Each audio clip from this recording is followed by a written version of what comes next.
ஜொஹோர் குழாயில் ஜாலூர் கமிலாங் கொடியையும் மாநில கொடியையும் தலைகீழாக பறக்கவிட்ட தொழிற்சாலை ஒன்றை தற்காலிகமாக மூட உத்தரவிடப்பட்டுள்ளது.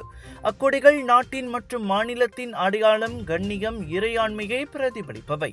எனவே அத்தகைய சம்பவத்தை கடுமையான ஒன்றாக கருதுவதாக மாநில வீட்டு வசதி மற்றும் ஊராட்சி நிர்வாக குழு தலைவர் டத்து முகமது ஜஃப்னி முகமது ஷுக்கூர் தெரிவித்தார்.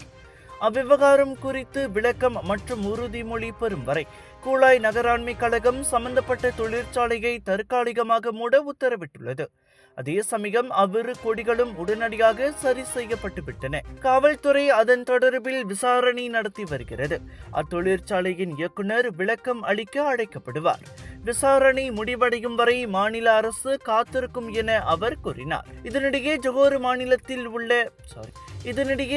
மாநிலத்தில் உள்ள வணிக உரிமையாளர்கள், நிறுவன நிர்வாகத்தினர் மற்றும் தொழில் நடத்துனர்கள் அனைவரும் கொடிகளை சரியாக, நேர்த்தியாகவும் பொறுப்புடனும் பறக்கவிடுவதை உறுதி செய்ய வேண்டும்.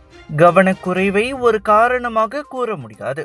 நடைமுறையில் உள்ள சட்டம் அல்லது விதிமுறைகளை மீறும் தரப்பினர் மீது பாரபட்சமின்றி நடவடிக்கைகள் எடுக்கப்படும் என முகமது ஜஃப்னி நினைவுறுத்தினார்.